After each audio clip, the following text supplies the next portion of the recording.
Hey everyone, I'll be doing some reading from Lynda Filler's Code Raven series called The Istanbul Conspiracy. Prologue. Istanbul, Turkey. A breathtaking mega yacht shimmered on the ocean in the late afternoon sunlight.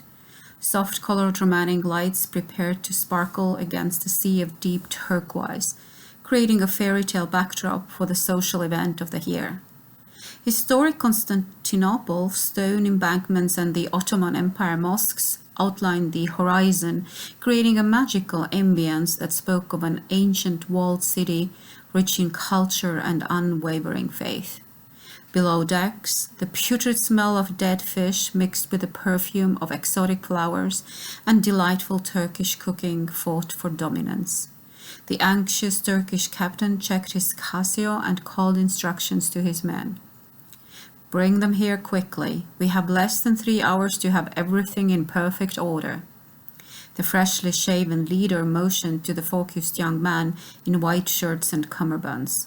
Be careful and don't get yourselves dirty. 3 laborers under 30 hauled several very heavy cartons of Dom Perignon.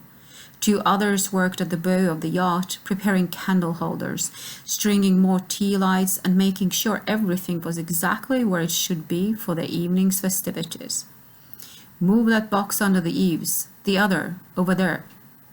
The luxurious super yacht swayed, adjusting to the wake caused by a gigantic barge piled high with containers carrying cheap goods from Shanghai. At first glance, one would assume this elegant yacht was another billionaire's toy. But this particular billionaire was a highly popular politician. His wealth was vast and of dubious origins. He was, however, generous with his bounty and often shared his yacht with his discreet friends for private functions.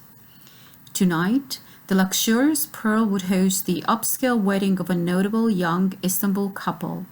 A DJ named the Turk ensued, the daughter of the Minister of National Defense for Turkey. The owner of the yacht was, unfortunately, unable to attend this evening's celebration.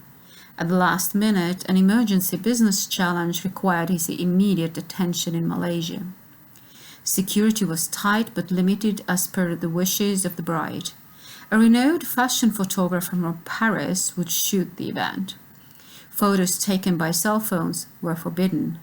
It was rumored the couple had sold their photos to People magazine, who would, in turn, donate the money to UNHRC. The Navy stayed outside a 4-mile perimeter and would enforce a safe zone for the romantic evening. It is said that all the preparations were last minute due to the fashionable bride's insistence that her night be celebrated that one time during the year when the chilly blue waters of the Bosphorus Strait turn a magnificent shade of Ottoman turquoise. The boss and his crew paid sparse attention to light or color. They had an essential service to provide and were confident that by night's end, this event would be broadcast around the world. They went about their work with laser focus. Istanbul, Turkey. 1. Do you think the president will attend, Yunus? A 25-year-old stunning Turkish beauty, long ebony hair worn straight to her waist, gazed up at her man. Sood, my love, don't worry. You know he adores the ladies, and we have lots of model friends invited, plus some of the high-profile Euro beauties you feature in your fashion blog. I know, but I'm just nervous. I want everything to be perfect. Dark hazel eyes smiled at the love of her life. Yunus put his arms around his fiancée and held on with a force that surprised both of them. Together for all time, my love. Yunus, you are such a romantic. Yes, Sood. Promise me you will always be by my side. Of course, we're a team, you and me against the world. Don't worry about tonight, my love. Everything will be up to your standards. You can cater to events like this in your sleep. But please, check my DJ list. I don't want to forget any of our songs. He gazed at the woman who danced into his life, rocked his world, and stole his heart. Do you remember the first night we met 3 years ago? Yunus leaned in for a kiss. Uni, my makeup, stop! Sude put her arms around her handsome lover. His biceps always aroused her, but there was no time to play. His toned physique was not the first thing he noticed about him, but it was still a substantial part of her attraction. It was the love she saw in his eyes every time he looked at her. How could any woman resist that? Tonight she would marry her best friend and lover. How could I forget? You were playing in the air tonight and kept staring at me, and then you followed me into the ladies' room and I locked the door. And, go on, tell me what I did to you. Tell me again how irresistible I am. He pulled her closer. His heat was evident and persistent. Those photos were all over social media the next day. Yunus grabbed the butt of his giggling fiancée and kissed her anyway. Stop it, Yunus. I thought you'd just be another fling, Uni. You had a reputation and I was a good Muslim girl, a hot DJ womanizer. How could I take you seriously? Sude was laughing, moving quickly out of the way of her man, who spent his free time finding exciting ways to seduce her. Who were you dating at the time? No one. Well, I had a bit of thing for an Iranian guy, but you know what they weigh. No, Sude, what do they say? A moment in the washroom with a Turk and all other men ceased to exist. She began tickling him, and he begged her for mercy. Now he chased her in earnest. Stop, we don't have time for this. Honey, our guests won't mind waiting. Just one kiss, a real kiss. Stop it, you're ruining my makeup. We will have plenty of time for real kisses on our honeymoon in Bali. A knock interrupted the moment, allowing Sude to escape. Miss Sude, the photographers are ready. A stunning dark-haired beauty faced her husband-to-be. Her white lace gown barely covered her in all the right places. The Turk, the international DJ sensation from Istanbul, adjusted his black Dolce & Gabbana tux. He preferred understated luxury except for tonight. He added a flashy solid gold bijou, a gift from the parents of his soon-to-be wife. Come, my love, did I tell you how amazing you look in your wedding dress, even if our Muslim parents are going to shake their heads at your naked back and see-through cleavage? Baby, they're used to our untraditional ways by now. Okay, my love, let's get this party started. They closed the door behind them. No one that knew Yunus would believe this hardened ex-commando from the Turkish military would be overwhelmed with nerves and emotion on his wedding night. But from the first moment he saw Sude, he knew she was the one. The smile, those dancing eyes, and when she turned out to chat with her friends and he caught a good look at her butt, well, the rest is history. At the door, he let go of her hand reluctantly. Go ahead, darling. I forgot something. I'll be right behind you. Yunus turned back to his suite at Les Ottoman. He moved silently but quickly to a built-in safe behind the soaker tub in the bathroom. It wasn't the first time, nor would it be the last, that he'd chosen this suite and this hotel. It came with exclusive perks designed just for him, a man who led a double life. He removed the compact Sig Sauer, checked the ammunition, and placed it in the special compartment the bespoke atelier had added to his cummerbund. The security for tonight's affair was provided as a gift by the President of Turkey.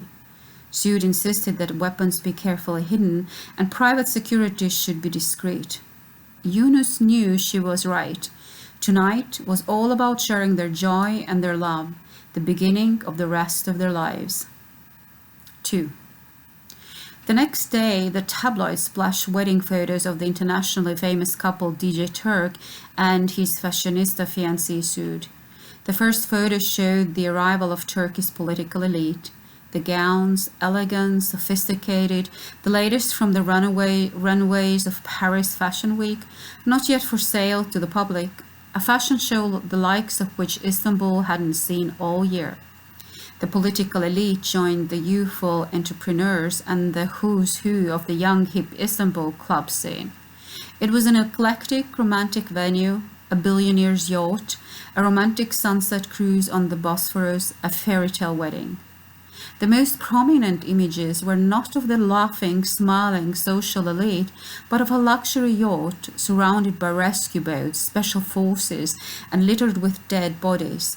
25 corpses were lined up along a jetty wall, shielded by the Turkish military from the view of prying eyes. Still, a resourceful photographer got his shots and sold the images to an international wire service. Cell phone videos showed up on YouTube but were immediately blocked and taken down by the Turkish government. Unfortunately, this censorship existed for Turkey alone. The rest of the world was privy to one of the worst terrorist events in Turkey's history. The Turk was inconsolable. He reviewed the confiscated videos of survivors shivering, crying, some hysterical. A few gasps pulled from the cold phosphorus strait were wrapped in grey military issue blankets, lucky to be alive. And he studied the videos taken of the crowds, again and again, looking for familiar faces. If it were an attack of terrorism, the perpetrators would have had someone record their work, but so far he couldn't determine who or how a video of event might have been taken. It was only a matter of time before someone would appear online and claim responsibility for the horror. Yunus blamed himself. How could he allow the president to handle security on his behalf? What was the Turk thinking? He should have chosen his own carefully vetted team. But by the time he found out the president had cancelled his attendance at the last minute, it was too late to make any further changes. And after all, it was his wedding. He'd experienced no threats. Everyone on the guest list had been vetted except for staff and security. And the crew and party staff belonged to a wealthy politician. And the security team came from the president. Sood wanted her night to be intimate, and she had insisted the few allowed weapons should be kept out of sight, preferably behind the bar. Not everyone honored her request, including the Turk, or the deaths would have been higher. It should have been a magical evening out on the strait. And for an hour it was perfect. The Turk got off a text from his team stating the investigators found the original waitstaff dead in an abandoned warehouse along the waterfront. They used CCTV archives to observe the freshly shaven jihadists transfer their hidden weapons and explosives onto the yacht. More than likely, everything they needed had been inside the Dom Perignon crates. By the time the general security got to their personal arms behind the bar, several of the guests and some agents were already dead. Yunus and the Presidential Secret Service lent to the politicos for the evening had concealed weapons. But the size of the super yacht and the confusion, plus the identification of the jihadists, took extra precious minutes. In the ensuing chaos, all the terrorists were eventually killed, but not before many guests and diplomats were slaughtered. Yunus was sure this wasn't a random act of terror, although the jihadists wanted it to appear as such. They knew exactly who their targets were and made sure the killing spree began at the most opportune moment for the maximum number of kills. Yunus was inconsolable.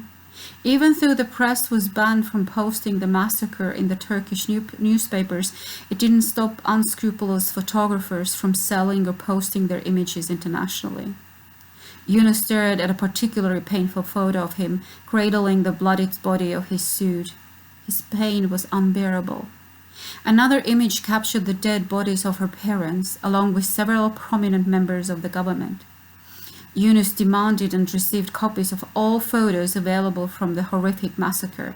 He needed to understand why this happened and who was responsible before the event became a footnote in Wikipedia. He refused all requests for interviews. Instead, he sat alone in his room with a half-empty bottle of Chivas and tins of warm Red Bull. A carton of his favorite M&Ms sat unopened on the carpeted floor. 12 hours had it transpired, and still nothing from any of his sources. He called the hospital, as he'd been doing every hour since the event. Then he used his encrypted cell and placed a call. "What do you know?" His voice was hoarse from screaming at anything and anyone. We don't have much. We don't think it was personal to you, nor was it directed at your fiancé. But your guest list, the special advisors, and Sue's father, the defense minister, were definitely targets. We think it was political, even though perpetrators wanted it to look like terrorism. Maybe it's the opposition. As you know, there are rumors of another coup attempt. This could be the beginning. We are not sure, but we'll keep digging. Yunus could hear the hesitation in her voice. Why are you not telling me? We question why the president cancelled at the last moment, and why he sent his security team anyways. From the onboard videos, it appears to be the presidential security team that killed the terrorists. You would think security might want to keep someone alive for questioning.